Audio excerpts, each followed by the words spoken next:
बिस्मिल्लाहिर्रहमानिर्रहीम। अस्सलामु अलैकुम वरहमतुल्लाहि बरकातहू। मैं लाइव चैनल मेरी नज़र में सईद रशीद एक दफ़ा फिर आपकी खिदमत में हाज़िर हूँ। ये जो आप देख रहे हैं, जो पानी और टूटी हुई रोडें और सड़कें, ये कोई कराची की हमारे मेहनत कश इलाके लियारी की, औरंगी टाउन की, कोरंगी की, लियाकताबाद की, गोलीमार की नहीं है। ये कराची का एक वो इलाका है जो कच्ची आबादी जिसको हम कहते हैं, और ये सारी जो डॉक्यूमेंट्री फिल्म है ये वहाँ की है, और उसको हम इधर कराची में कहते हैं DHA कराची, जो कि CBC में आता है। और ये सारी जितनी भी तस्वीर पानी की हैं और सीवरेज की हैं, कचरे की हैं, ये सारी उस DHA कराची की हैं। और मैं यहाँ पर आज जो बात करूँगा, मैं वही बात करूँगा कि ये सारी चीज़ें जब देखने के बाद मेरे कप्तान सवाल तो बनता है, ये कराची का वो इलाका है जिसको हम DHA कराची कहते हैं, और ये उसकी हालत है। और जो आजकल लोग रात दिन एक बात बोलते हैं और ढोल पीटते हैं कि कराची पूरे पाकिस्तान को पालता है, कराची वो है जो 70% फेडरल को रेवेन्यू भेजता है। तो मैं आपको बता दूं, उस 70% जो रेवेन्यू भेजता है उसका 90% ये डिफेंस के इलाके में मल्टीनेशनल्स के CEO और बड़े बड़े लोग रहते हैं, जिनकी सैलरी और जिनकी रिटर्न से ये सारी रेवेन्यू जाता है। तो उस 70% का जो कराची से जाता है उसका 90% ये DHA कराची से जाता है। तो ये 4 किलोमीटर का जो कच्ची आबादी है DHA जिसका नाम है, यहाँ से हमारा 70 का 90% जो रेवेन्यू जाता है। बाकी जितने इलाके हैं वो तो बिल्कुल समझ लें पीनट्स हैं, वो तो 1% भी टैक्स नहीं देते। और वहाँ के जितनी डेवलपमेंट है वो सारे बजट से होती है। और जो हमारे सूबाई रिकवरी है रेवेन्यू की, अगर वो 90% है तो उसका 40% भी ये DHA की इस जगह से 4 किलोमीटर से आता है। तो उसके बाद मेरे कप्तान सवाल तो बनता है कि अगर ये सारा रेवेन्यू कराची की इस कच्ची आबादी से आता है तो फिर सवाल तो बनता है मेरे कप्तान। और इसी सवाल के साथ आज मेरा पूरा इस टॉपिक पे DHA पे बात होगी। और सवाल तो बनता है मेरे कप्तान, अब आपको मैंने बता दिया रेवेन्यू का, अब मैं आपको बताऊं इस DHA में टैक्स किस तरह लिया जाता है। DHA का जो प्रॉपर्टी टैक्स है, ऑन एवरेज DHA में प्लॉट है, अगर 100 गज का प्लॉट है उसके ऊपर कम से कम 2.5 करोड़ का प्लॉट है, और 250 गज वाला 4.5 करोड़ का है, और 500 गज वाला जो है 7 करोड़ का है, और 1000 गज वाला 11 करोड़ का है, और इस पे बना हुआ मकान जो 12 करोड़ 15 करोड़ का है। और उसके बाद ये कच्ची आबादी हो तो मेरे कप्तान सवाल तो बनता है। और इसी प्लॉट की वैल्यू मेरे ख़्याल से पाकिस्तान के सबसे ज़्यादा पोश इलाके और सबसे महंगे इलाके के ये रेट्स हैं। तो मेरे कप्तान सवाल तो बनता है कि ये कच्ची आबादी क्यों है, और इसमें टैक्स देख लें आप किस तरह है, जो कि पूरे पाकिस्तान में कहीं नहीं होगा। इसका जो 500 गज का एवरेज टैक्स है वो है 1 लाख से 1.5 लाख एक साल का। ये पाकिस्तान अमेरिका में भी नहीं होगा। तो मेरे कप्तान सवाल तो बनता है कि कच्ची आबादी का टैक्स 1 से 1.5 लाख साल का कैसे है। और उसके ऊपर 2 टैक्स और हैं, एक कंजर्वेंसी टैक्स जो ये सीवरेज सफाई और उसके ऊपर लेते हैं, ये प्रॉपर्टी का 9% लेते हैं। तो मेरे कप्तान फिर सवाल तो बनता है कि जब आपने सीवरेज और इसके लिए कंजर्वेंसी 9% ले लिया, और फिर ये हाल है पानी का और ये हाल है सीवरेज का, ये गंदगी का, तो मेरे कप्तान सवाल तो बनता है। फिर उसके बाद पानी का टैक्स लेते हैं, जो एवरेज एक घर से अब के हालात में आजकल के जो बाउज़र के हिसाब से कोई 36,000 रुपये ये लेते हैं एक घर से। तो फिर मेरे कप्तान सवाल तो बनता है कि 36,000 लेके भी लाइनों में पानी ना आए, तो मेरे कप्तान सवाल तो बनता है। और ये पानी जो है वो सारा जो DHA के लोग हैं वो बाहर से KDA से और दूसरे लोगों से जो टैंकर माफिया है उससे लेते हैं, और वो सारा अगर 100 टैंकर रोज़ निकलते हैं, उसमें से 90 टैंकर DHA आते हैं जो कि यहाँ के लोग देते हैं। और मैं किसी से बात करता था तो कह रहे हैं मेरे यहाँ 6 टैंकर डलते हैं, मेरे यहाँ 4 टैंकर डलते हैं। और इतना पानी बाहर से लेने के बाद वो जो माफिया, टैंकर माफिया, वो भी सारा ये DHA की कच्ची आबादी अपने अंदर समाती है, उनको पेमेंट करती है। तो मेरे कप्तान, सवाल तो बनता है कि पैसे वो लोग क्यों दें जब उन्होंने इतना टैक्स दे दिया, और उसके बाद भी अगर उनके पास पानी नहीं आए तो मेरे कप्तान सवाल तो बनता है। CBC का जो चीफ़ है उससे मेरे कप्तान सवाल तो बनता है। उसके बाद अगर मैं आपसे बात करूं कि ये जो हमारा वो है 80%, ये जो नाले मैंने आपको बैकग्राउंड पे दिखाए, ये नाले आज से 10-15 साल पहले इन्होंने इसी तरह बारिश आई थी तो इन्होंने एक प्लान बनाया, इन्होंने मिल के पूरे DHA ने और CBC ने, कि हम रोड्स पे ऐसे नाले बनाएंगे जिससे पूरा पानी इसमें से निकल के और चला जाएगा। और उसके ऊपर उस वक्त के हालात में कोई 2 से 3 अरब इन्होंने लगाए थे। तो मेरे कप्तान, फिर सवाल तो बनता है कि 3 अरब से ये नाले बनाए थे और पानी का ये हशर है। और उस वक्त हमारी एसोसिएशंस ने बहुत इस पे रेजिस्टेंस दी, मगर इन्होंने ऐसा इसके अंदर रिबोस सिस्टम रखा है कि हर इंसान को देना पड़ता है। अगर 10 साल बाद भी किसी को अपने घर में एक कील लगानी है, कोई रजिस्ट्री करानी है, कोई ट्रांसफ़र कराना है, कोई मेंटेनेंस करानी है, तो जैसे ही वो DHA के पास जाएगा उसकी NOC लेने, तो उसको एक चेकलिस्ट दे देंगे और उसमें टॉप पे लिखा है कि जो नालों का रिफर्बिश का पैसे हैं वो एवरेज जो है 80,000 हैं, और वो 80,000 पेमेंट कर दी आपने। अगर आपने पेमेंट कर दी तो आपको NOC मिल जाएगी, वरना आप एक कील भी घर में नहीं लगा सकते। तो मेरे कप्तान, फिर सवाल तो बनता है कि 80,000 देने के बाद अगर नालों का ये हाल है कि हमारे घरों में, हमारे ड्राइंग रूमों में पानी चला गया, इस कच्ची आबादी के जो घर हैं 2-2 करोड़, 2-2 हज़ार गज के, 1-1 हज़ार गज के, 20-20 करोड़ के जो मकान हैं, जब उनके ड्राइंग रूम में, उनके बेसमेंट में पानी चला गया तो वो फिर ये बात, सवाल तो बनता है मेरे कप्तान के, फिर ये पैसा उन्होंने इतना जो दिया, इसके बजाय तो वो किसी कच्ची आबादी में जाके रह लेते। कम से कम ये था कि वो टैक्स और ये तो बचता उनका। तो दूसरा, यहाँ पर जितने नाले इन्होंने बनाए वो टोटल बैड प्लानिंग की वजह से बनाए और वो टोटल फ्लॉप हो गए। और हर साल जो बारिश आती है वो नालों का कोई फ़ायदा नहीं होता। 3 दिन बाद उस नाले में पानी डाल के ये सब घरों से पानी निकालते हैं। तो मेरे कप्तान, सवाल तो बनता है कि इनका कसूर क्या है। और उसके साथ साथ ये बारिश के पानी के साथ जो सीवरेज का सिस्टम इन्होंने बनाया है वो इतना नाकिस है कि जब ये बारिश का पानी भर जाता है इस नालों में, तो वो सारे सीवरेज के जो घरों में इनलेट्स हैं वो सारे चौक हो जाते हैं और बाहर पानी कमरों में और बाथरूमों में आ जाता है। तो मेरे कप्तान, सवाल तो बनता है कि इतना कंजर्वेंसी टैक्स देने के बाद भी अगर गटर उबलने लगें तो सवाल तो बनता है मेरे कप्तान। और उसके अलावा पानी का जो इधर माफिया काम कर रहा है, उसके साथ ये एक होता है दुनिया के अंदर लीगल करप्शन। ये लीगल करप्शन है, एक इलीगल करप्शन होती है, एक लीगल करप्शन है। ये जो पानी का हो रहा है इसके ऊपर मैं पूरी एक वीडियो CBC की आपको बताऊंगा कि ये कितने पैसे ले रहे हैं। अब आप इनकी टैक्स का देखें, इधर 69,000 जो अब मकानात हैं, मतलब उसमें बंगले भी हैं, अपार्टमेंट्स भी हैं। अगर एवरेज भी आप 1 लाख से रखें तो इनको कम से कम 4 से 5 अरब सिर्फ टैक्स आता है इस कीमत में। तो मेरे कप्तान, सवाल तो बनता है। फिर उसके अलावा जो और चीज़ें हैं, किसी उससे रजिस्ट्री करानी है, आपको NOC लेना है, आपको मेंटेनेंस कराना है, इसकी फ़ीस उसकी फ़ीस मिला के पानी के उसके अंदर ये अरबों रुपए लेते हैं और फिर कोई प्रोजेक्ट बना लेते हैं। इसी तरह के इन्होंने 4 प्रोजेक्ट बनाए। एक हाइड्रेंट बनाया जिस पे 2-3 अरब लगा दिए, उसे डेट कर दिया। एक डिसैलिनेशन का प्लांट लगाया, उस पर 8-10 अरब हमारे पैसों से, हमारे टैक्स के पैसों से लगाया, वो डेट करके रख दिया।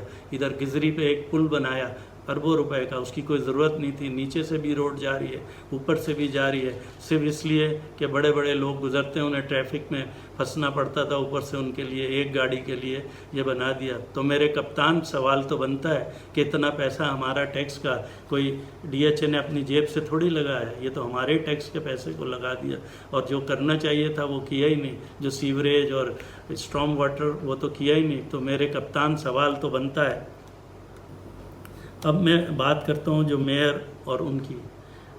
जब ये बारिशें हुई तो कम से कम ऐसा तो था कि मेयर कराची वसीम अख्तर और ये हमारे जो मिनिस्टर हैं मुराद अली शाह, कम से कम हेलीकॉप्टर्स में जूते पहन के बड़े बड़े बारिश के इलाकों में गए और अपने लोगों से बात की। उन्होंने किया भी या कुछ भी नहीं, मगर कम से कम बात तो की। और ये हमारा जो कच्ची आबादी DHA का है, जो CBC में आता है, कोई इसका चीफ एग्जीक्यूटिव, कोई इसका स्टेशन कमांडर, कोई हमारी तरफ अपनी 6 गाड़ियाँ और 50 गार्ड्स के साथ देखने नहीं आया कि इन रोडों पे क्या हो रहा है। तो मेरे कप्तान, सवाल तो बनता है कि वो देखने नहीं आए। जब देखने नहीं आए तो आगे का लाएमल कैसे सेट करेंगे कि इधर क्या प्रॉब्लम है और हमें क्या प्लानिंग करनी चाहिए।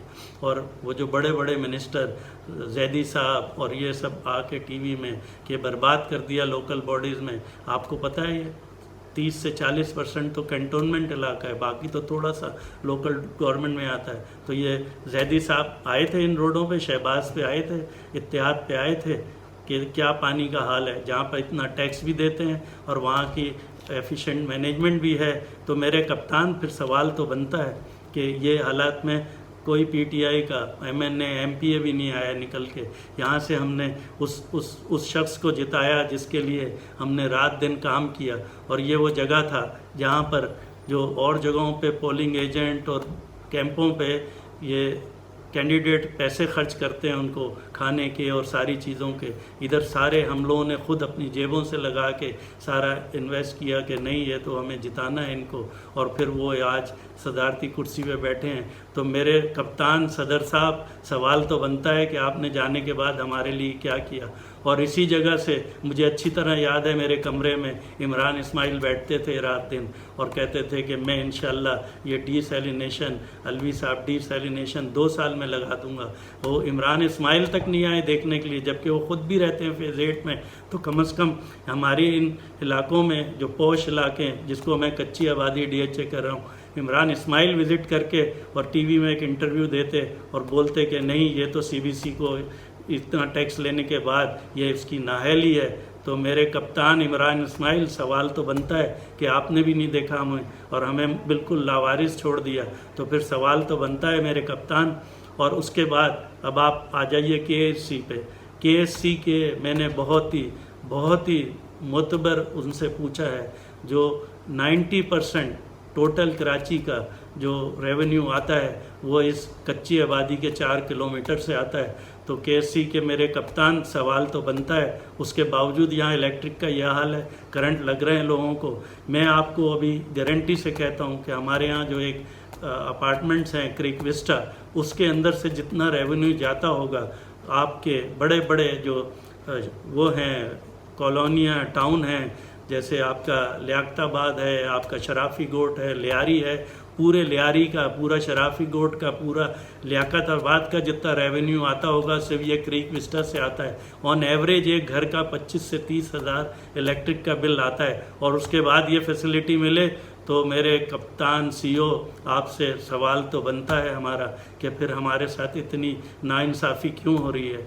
और इसके साथ साथ दुनिया का सारा माफिया इधर है, वो चाहे वो मोची हो, मोची भी यहाँ पर जो पैसे लेता है आम जगहों पे अगर 10 रुपये लेता है तो यहाँ 100 रुपये लेता है। तो मेरे कप्तान, फिर सवाल तो बनता है, यहाँ गोश्त की दुकान पे, सब्ज़ी की दुकान पे, हर जगह। मैं एक दफ़ा इतवार बाज़ार में गया, मेरे वालिद साहब मेरे साथ थे, बड़े खुश हुए, कितना ज़बरदस्त फेज़ 8 में एक लगता था, टाइल का फ़र्श था, इतवार बाज़ार में टाइल के फ़र्श थे। तो आप अंदाज़ा लगा लें कितना कमाते थे। तो उन्होंने वो बड़ा अच्छा, उन्होंने वो जर्नलिस्ट थे, उन्होंने रिमार्क्स लिखे बड़े। फिर हम एक दुकान पे गए तो अदरक हमने पूछा तो उन्होंने कहा 100 रुपये पाव है। तो मेरे वालिद ने बोला नहीं यार, ये 100 रुपये पाव हो ही नहीं सकता, और जगहों पे तो 100 रुपये किलो है।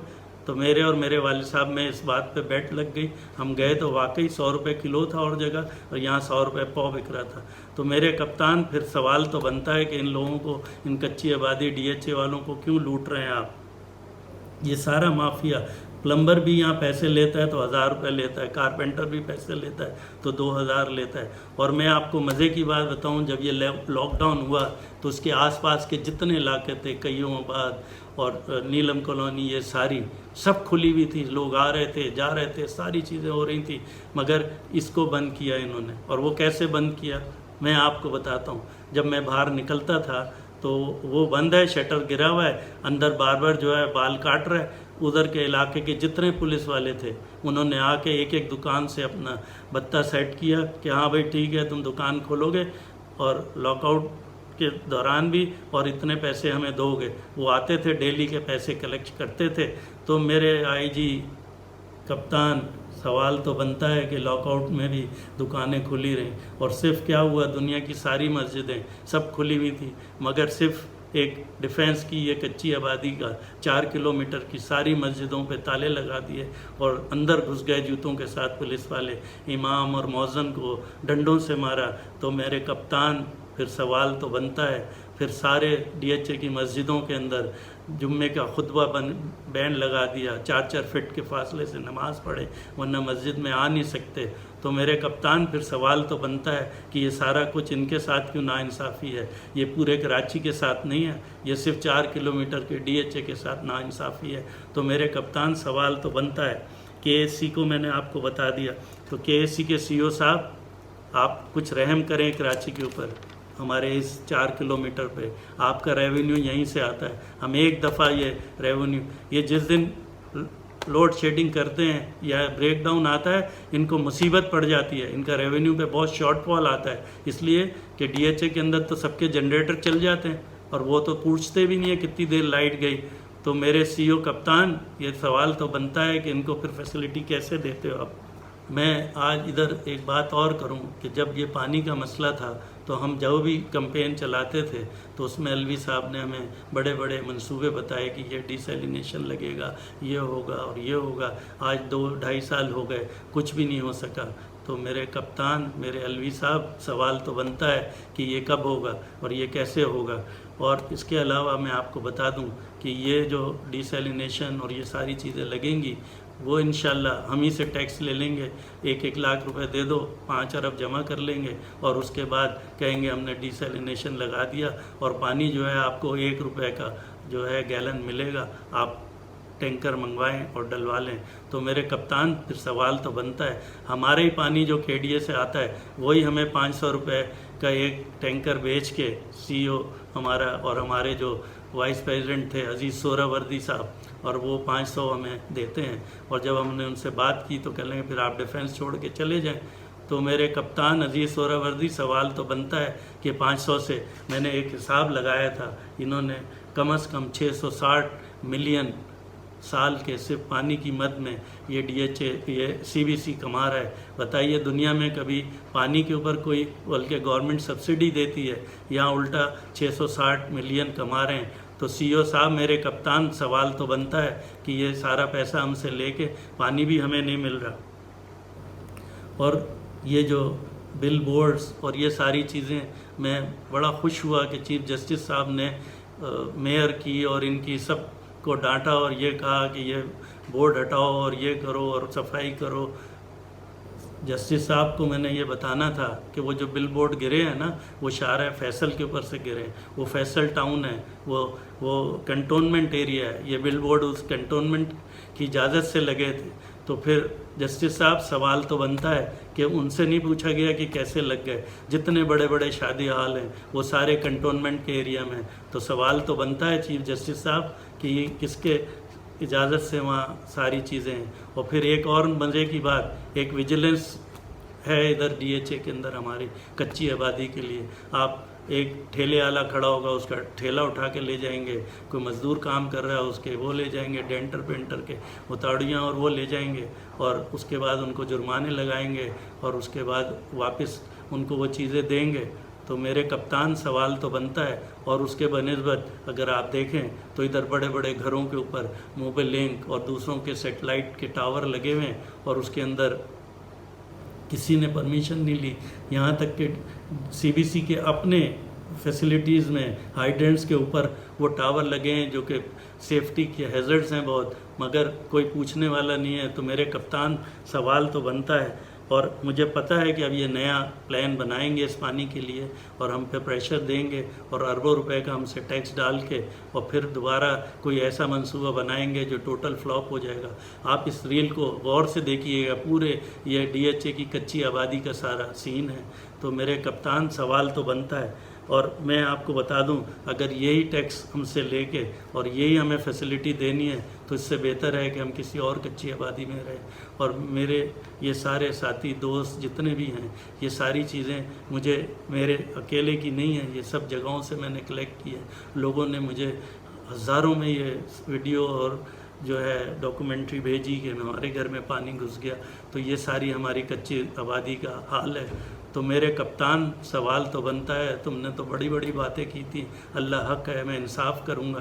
तुम कराची की बाकी जगहों को देख रहे हो जो टैक्स दे रहे हैं जिससे तुम्हारा मुल्क चल रहा है। ये है मुल्क चलाने वाले 70% जो कराची है ना, जो टैक्स दे रहा है वो ये दे रहा है और कोई भी नहीं दे रहा। आप बताएं क्या लियाकताबाद में पान वाला दे रहा है, रेडी वाला दे रहा है? वो तो देते ही नहीं है। असल टैक्स तो इधर ये 4 किलोमीटर के अंदर जो मल्टीनेशनल्स के बड़े बड़े लोग हैं, आपको पता है टोटल रेवेन्यू का 90% जो है 80 बड़ी मल्टीनेशनल्स और कंपनियां देती हैं। बाकी तो ये जो रिटर्न पर्सनल फाइल करते हैं वो तो पीनट्स हैं, वो तो थोड़े से हैं, वो तो 10 लाख और भी बढ़ा दें कुछ नहीं होगा। और वो सारे कहाँ रहते हैं इस 4 किलोमीटर की कच्ची आबादी डीएचए में। तो इमरान साहब मेरे कप्तान सवाल तो बनता है।